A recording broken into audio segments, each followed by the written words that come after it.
My name is Kevin. Oh, I'll watch this video. Why not? After that, we might be done with videos. I don't know yet. My name is Kevin Mitnick. Kevin Mitnick hacked into the largest tech companies on the planet. I've successfully compromised all systems that I targeted for unauthorized access except one. Yet his greatest skill lay not in his technical ability, but in his deep understanding of human behavior, enabling him to manipulate people into doing things they wouldn't normally do. He'd walk into a building he was going to target, pretending to drop off a letter for an employee at the front desk, just so he A social engineer and a fucking pen tester. Let's see it. could take a good look at the staff IDs. Then, using Photoshop, he'd forge his own ID. Kevin explained in his memoir, Ghost in the Wires, it doesn't even have to be all that authentic looking. 99% of the time, it won't get more I've than a subscribed glance. to you for about Wearing 4 his years fake now. badge, I he- noticed Mods, I'm banned on check- Kick. Can I get an unban? I'll check your logs. Hold on, chat, guys. I gotta stop the broadcast with this fucking dumbass, man. Let's check your logs if I will unban you.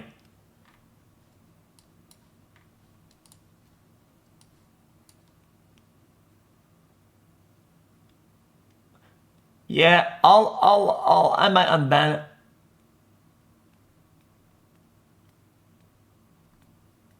Yeah, mods, I'm gonna be honest with you, I don't know why this guy's banned.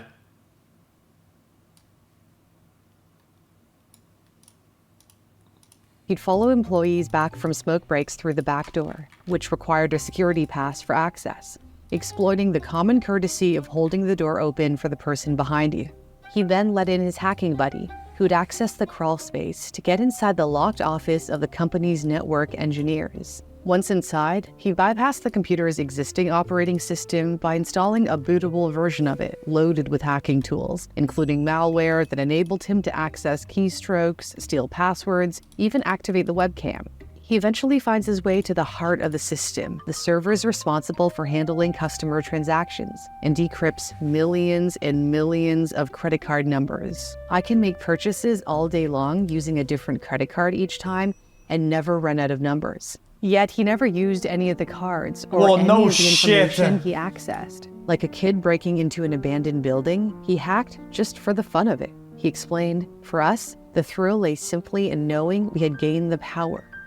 His obsession with exploiting the system started when he was young. At the age of 12, he found But my kick ban not at all. Please clarify. Okay, I will check your ban. I'll check your ban. Holy shit, holy shit, holy shit.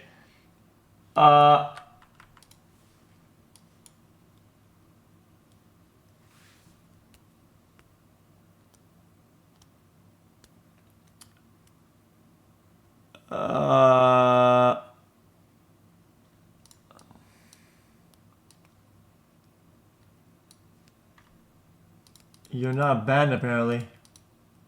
Hey, found a way to Felix, ride the may bus get in an LA unban for too. free by buying a Thought it punch was card funny, but and I punching suppose it blank was not tickets he smile fished up out of a to you, little dumpster. bro. Okay, Kevin mods, spent a check lot of your time logs. alone. His dad So left can when he was IPLS 3, get and his unbanned mom me often too, I worked beg double my shifts as a king. waitress at various delis in Los Angeles to support them. To pass the time, he liked to perform magic tricks, influenced by the magician dad of the girl he had a crush on.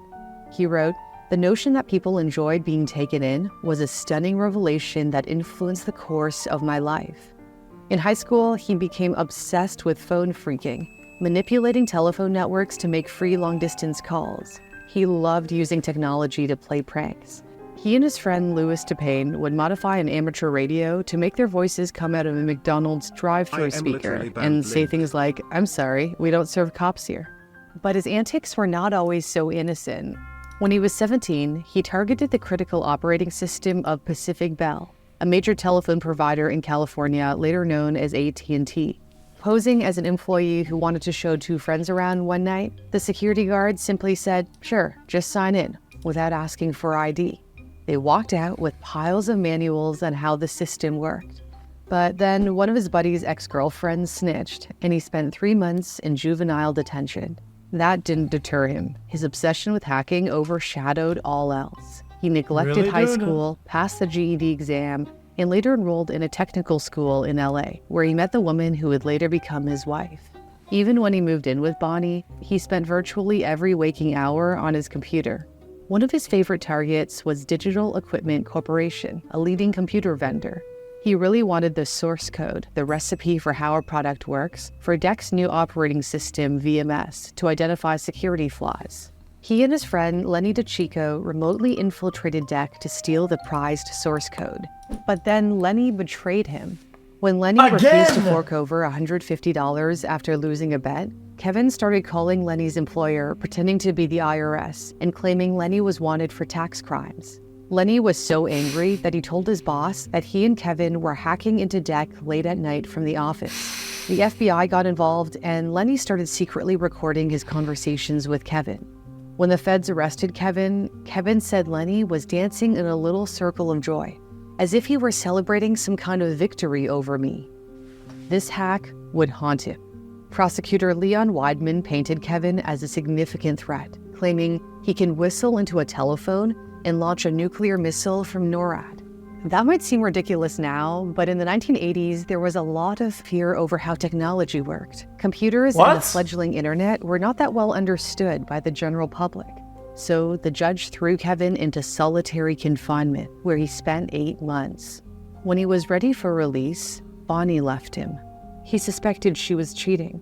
After hacking into her answering machine, he discovered that she was having an affair with his best friend, Louis. Despite the betrayal, he remained friends with Louis, because there were very few people who could understand his predicament. After serving a year in prison, Kevin knew he had to tread more carefully. He needed to ensure his phone couldn't be tracked. He had to find a way of changing the electronic serial number of his Novotel PTR 825. He called Novotel and posed as one of their engineers, even calling from the noisy Consumer Electronics Show in Las Vegas to sound credible. He spoke with an engineering manager named Kumamoto, who revealed it was possible to change the ESN from the phone's keypad if you had a special computer chip containing a special version of the firmware. Kevin convinced Kumamoto to ship a few chips to the Las Vegas hotel where he claimed to be staying. He then called up an electronics store and obtained the ESNs of recently activated phones, allowing him to impersonate those devices on the network. Around this time, Kevin was introduced to a supposed star hacker named Eric through his half-brother's ex-girlfriend. Eric was super secretive. He wouldn't give Kevin his phone number or pager number. They communicated through an intermediary. After talking a few times, Kevin's gut told him something was off. Eric didn't talk like other hackers. He sounded more like Joe Friday, like a cop. He asked questions like, "What projects have you been up to lately? Who are you talking with these days?" He decided to dig deeper into Eric's background. Kevin's friend Dave at Pacific Bell set up a trap with a bait phone number. When Eric dialed in, the call rerouted to Dave's office, allowing them to capture Eric's phone number through the system's caller ID. Using Eric's phone number, he discovered his address. He called Pacific Bell, pretending to be a technician named Terry. When asked for a tech code, Kevin provided a random number. He recalled, "I knew she wasn't going to look it up. They never did. Any 3-digit number would satisfy, so long as I sounded confident and didn't hesitate." Upon requesting the address linked to Eric's phone number, the employee didn't bat an eye. 3636 South Sepulveda, Unit 107B, registered under the name Joseph Wernell. Kevin's doubts deepened when he accessed Eric's call logs and found calls to the Los Angeles headquarters of the FBI. Driven to unravel the full story, Kevin devised an elaborate scheme to obtain Eric's social security number. He posed as a member of the Office of the Inspector General at the Social Security Administration, responsible for investigating fraud. To gain credibility, he meticulously researched the agency's internal structure, the names of supervisors and managers, and even learned the company lingo, including terms like mods, short for modules, referring to teams handling claims. A staff member named Ann ate up his lies and gave him anything he wanted: social security numbers, birth dates, benefits, earnings. Ann's information about an Eric Hines Sr., likely Eric's father, led to a shocking discovery. When Kevin called Eric Hines Sr. and said, "I'm trying to get a hold of Eric. I'm a friend of his from high school," Eric Hines Sr. sounded annoyed and replied, "My son died as an infant." Who really was the person masquerading as Eric Hines Jr.? Kevin remembered Eric bragging about collaborating with hacker Kevin Poulsen. He dug around and found an article about Poulsen conspiring with 2 others to rig radio contests. He recognized the name of one of the co-conspirators, but wasn't familiar with the other, Justin Tanner Peterson. When he manipulated the Department of Motor Vehicles to read in Peterson, Yo, look what this guy says in chat. Actually true. His whole shtick wouldn't work without incompetent secretaries, Lamau. Dude, that's what pen testing and fucking social engineering is like. Modern hackers is usually just that. It's just you just spam call a bunch of dumb fucks, level 1 employees that fucking bypass the fucking protocols and fucking do some dumb shit. You just gotta fucking wait to get a dumb fuck. It is what it is. Peterson's physical description, it was a match for Eric. Justin Tanner Peterson was a hacker working as an FBI informant to save his own ass, in Kevin's words. The identity Joseph Warnell listed on the apartment was the made-up identity of an FBI agent named Joseph Ways. Meanwhile, security at Pacific Bell had begun wiretapping calls from his father's house. In a lapse of judgment, Kevin had used his dad's landline while staying there temporarily instead of his untraceable cell phone. As the FBI pursued Kevin, he was also pursuing them. He figured out the names and numbers of the FBI agents Eric was talking to. And upon learning that the agents used the cell provider Pactel in Los Angeles, Kevin infiltrated Pactel's system to track Can their I call pay to records win? and pinpoint I their was banned locations. for agreeing with He your also take on installed a transgender scanner in and his parenting. office at the Oh, private serious, investigation firm where he worked to detect FBI cell phones, using software programmed with numbers linked I to might be wrong, to Karen. be honest. In September 1992, Kevin's scanner detected the cell phone of FBI Special Agent Ken McGuire. He quickly cleaned up his apartment, ensuring there wasn't any evidence. On the morning of September 30, 1992, police knocked on his door, and he answered naked. The agents were also not pleased to find a box of FBI donuts waiting for them. Although the FBI found no evidence, his close calls with authorities were escalating. When Kevin conned the Department of Motor Vehicles What into the handing fuck? him a copy of Eric Hines' driver's license, DMV investigators tracked him to a print shop where Kevin's grandmother had driven him. The investigators chased him through the shop where he barely escaped. All the while, his poor grandmother waited in the parking lot for 3 hours, wondering what had happened to her grandson. Kevin later reflected, "I never felt guilty about getting information I wasn't supposed to have. But when I thought about my grandmother, who had done so much for me and cared so much for me all my life, sitting there in her car for so long, waiting and anxious, I was filled with remorse." It was hard to leave his beloved grandma and mom, but he knew he had to go on the run. A warrant was out for his arrest for violating his probation by hacking and associating with other hackers. Kevin adopted a new identity, Eric Weiss, the real name of his hero, the magician Harry Houdini. He planned to do his own disappearing act. To solidify his persona, Okay, he dude. infiltrated a credit reporting agency to find an Eric Weiss with good credit and around his age. Then he got help from Anne, his friendly contact at the Social Security Administration, to gather other personal details about Eric.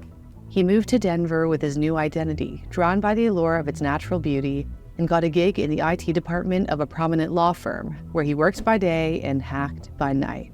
The fun lay in hacking the world's largest tech companies with presumably the best security.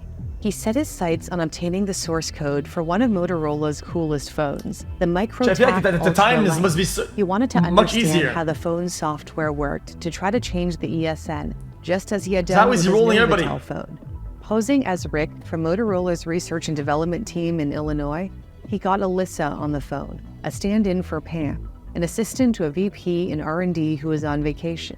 He deceived Alyssa by saying that Pam was supposed to send him the source code for the MicroTag Ultralight, but had directed him to Alyssa if she couldn't send it before her holiday. When Alyssa asked, "What version do you want?" Kevin had no clue what to ask for and said, "How about the latest and Latest, greatest?" yeah. Just like that, Alyssa handed him one of Motorola's most protected trade secrets. Though there was one little hiccup. Kevin had forgotten to acquire the compiler to translate the source code into machine-readable code. Still, it was a thrill. Next came Nokia. He posed as an engineer from Nokia USA in San Diego The and compiler. contacted one of Nokia's Oh. offices in Finland, where a guy named Tapio transferred the source code for the Nokia 121 via FTP. Surprised by how easy that was, Kevin wondered if he could infiltrate Nokia's internal network to access more source codes and information on upcoming releases. He deceived Nokia England's IT department into giving him the login details to connect to its operating system, which he exploited to gain full system access and create a new user account for himself. Then he set his sights on a secretive digital phone under development, internally called the HD760. He contacted the lead developer, Marku, persuading him to share the latest source code. However, Nokia blocked outbound file transfers for security reasons, following alerts triggered when Kevin created his new account. Unfazed, he persuaded Marku to ship the source code via a tape drive to a Nokia office in Florida. His friend Lewis would impersonate the senior vice president of Nokia USA to retrieve the tape, as it was too risky for Kevin to go. The package was arranged to be picked up at a Ramada Inn near the Nokia office, but the FBI had already been alerted. Kevin became suspicious when he called the hotel to confirm the pickup, and the receptionist seemed nervous and put him on hold for several minutes. Kevin called back later, pretending to be an FBI agent. "This is Special Agent Wilson with the FBI. Are you familiar with the situation on your premises?" The manager responded, "Of course I am. The police have the whole place under surveillance." It was time to leave and become someone else. He settled on Seattle. So this isn't a real story? Tech scene, Thai food, and good coffee.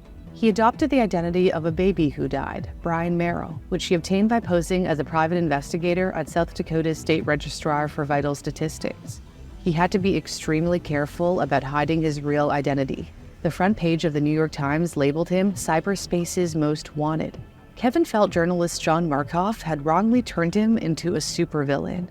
The article was right about one thing. Kevin was eluding the FBI. Special Agent Kathleen Carson confirmed as much in a letter to a British computer expert Kevin had been in contact with. The letter read, in part, "I do not believe we will ever be able to find him via his telephone traces, Telnet, or FTP connections. Your assistance is crucial to this investigation." The crucial assistance the FBI received actually came from Tsutomu Shimamura, known as Shimmy, one of America's most skilled computer security experts. Shimmy joined the FBI manhunt because he was furious that Kevin had hacked into his system. At the time, Shimmy and hacker Mark Latour were working on a special project involving the Oki 900 cell phone. They had reverse engineered it, allowing them to change the ESN via the keypad. Eager to learn more, Kevin hacked into Shimmy's server and managed to steal files from his home computer. Shimmy was furious when he discovered the intrusion using network monitoring tools. Kevin wrote in his memoirs, "I had unleashed a hacker vigilante who would stop at nothing to get even with me."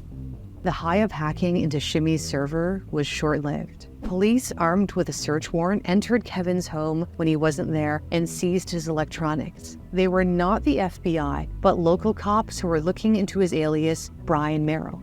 Still, it was only a matter of time before the different agencies talked. He fled Seattle for yet another fresh step, relocating to Raleigh, North Carolina. He was now Michael David Stanfill, an identity he acquired after infiltrating the admissions office of Portland State University and accessing more than 13,000 student records. Remember when he hacked into Motorola and obtained the source code without securing the needed compiler? He now manipulated an engineer named Marty from Motorola's compiler supplier to FTP the file. Marty Banks! Marty mentioned that the FBI was tracking a super hacker that they figured would try to acquire the compiler. Little did he know he was talking to that very super hacker. High from this latest stunt, Kevin woke up one day to find his cell phone dead. His service provider disconnected it because the real Michael Stanfill had reported identity theft. The ruse unraveled when Kevin attempted to avoid paying a $400 deposit for new electricity customers by requesting a reference letter from Michael's utility company. Unfortunately for him, the letter was also faxed to the real Michael's address, exposing the fraud. With his deception discovered, Kevin chose another alias from the thousands he accessed from Portland State University, G. Thomas Case. The feds were closing in on him, and they were about to get a lucky break. Kevin had stored the files he grabbed from Shimmy's server on a community forum called The Well. However, The Well had an automated alert system that notified users when they used a significant amount of disk space. One day, Bruce Coble received an email indicating that his account for an event he was organizing was using 150 megabytes of storage on The Well's servers, which was a substantial amount at the time. Bruce discovered that the stored files didn't belong to him. They contained emails addressed to Tsutomu's work email. They were the stash of files stolen from Shimmy's computer. When Kevin tried to figure out how much the feds knew about him by hacking into journalist John Markoff's emails, Shimmy was watching his every move. Internet service providers granted Shimmy full access to their networks. Oh, by dude. cross-referencing instances of unauthorized... Oh, dude, so you're just gonna cheat. He loses the 1v1 twice, so he's just gonna cheat. Shimmy This is full dog access to their shit. networks. I hate By the story now, man. cross-referencing I hate it. instances of unauthorized access to the well with the login and logout records from the internet service provider Netcom, Shimmy found a pattern. One account accessed the well through Netcom's dial-up modems in Denver and Raleigh. Shimmy's team traced the call in real time to Sprint's cellular network. However, Kevin had manipulated the system to use a phone number that wasn't assigned to any customer but still appeared to be legitimate. So a Sprint engineer cleverly focused on calls placed to the manipulated number rather than from it, leading to a Raleigh area code. These connection attempts consistently utilized the same cell phone tower, indicating that the phone Kevin used to connect to the internet was in a fixed location. Shimmy hopped on a plane to Raleigh. Kevin's attempt to connect to Netcom through a different cell phone provider as a precaution was in vain. All cell phone companies were on the alert for any strange activity, immediately relaying it to Shimmy. When a suspicious data call was underway, Shimmy and his team jumped into a vehicle and used a radio direction finding device to try to pinpoint the source of the cellular radio signal, sounds fun! leading them to Kevin's neighborhood. When they intercepted a conversation between Kevin and another hacker, journalist John Markoff, who joined the pursuit, recognized his voice and shouted, "It's him. It's Mitnick." After finishing up at the gym, Kevin went home and logged into his computer. See, this is where Frank Abagnale, the guy from Identity Again, wins. Because in the movie, he says something weird in the phone where he's like a voice scrambler. Does he not? A little after midnight on February 15, 1995. He noticed several of the backdoors he had been using to access various systems had unexpectedly vanished. He had a sinking feeling in his stomach that something bad was about to happen. Again! So he looked out into his apartment corridor, which gave a view of the parking lot, to see if he was being watched. A U.S. Marshal caught a glimpse of him. At 1:30 a.m., Kevin got a knock on the door. "Who is it?" he yelled. "FBI." After nearly 3 years of hiding, they finally caught him. When Kevin passed Shimmy in court, he said, "I respect your skills," and nodded. Shimmy... Don't say that. I can't believe he said that. What a fucking loser. I rooted for this guy. He's gonna give him credit that he cheated the 1v1. returned the nod. Kevin was tossed into solitary confinement, his greatest fear. He tried to get out on bail, but the judge denied him a bail hearing. At first, he and his lawyer weren't allowed to examine the electronic evidence against him, as the judge feared he'd unleash a destructive computer virus. What? Due to the harshness of how he was being treated, a community of supporters banded together and started the Free Kevin movement. When Kevin saw the outpouring of support, it... What? No, they could just use a sandbox or a random computer that's not even connected to the internet or some shit. What the fuck are you talking about? moved him. It meant the world to me that there was an army of people working tirelessly to support me. It gave me more hope and courage than they could ever know. Prosecutors alleged that he caused $300 million in damages based on the value of the source code, which included development costs. Kevin thought that was ridiculous and likened it to nabbing someone for stealing a can of Coke and demanding that he repay the cost of developing Coca-Cola's secret formula. I mean, true. He argued the damages that's a pretty good. That's a pretty well put. That's a good analogy. Was ridiculous and likened it to nabbing someone for stealing a can of Coke and demanding that he repay the cost of developing Coca-Cola's secret formula. He argued the damages should reflect the value. Actually, the analogy is that he asked somebody else to give him a Coke. He didn't steal it himself. Of the source code license, which he estimated to be under $10,000. Ultimately, he was ordered to pay $4,125, factoring in his ability to pay. He wasn't exactly wealthy. He had never used or sold any of the information he accessed. Kevin pleaded guilty to 7 counts, including wire fraud, computer fraud, possession of access devices, and interception of data communications.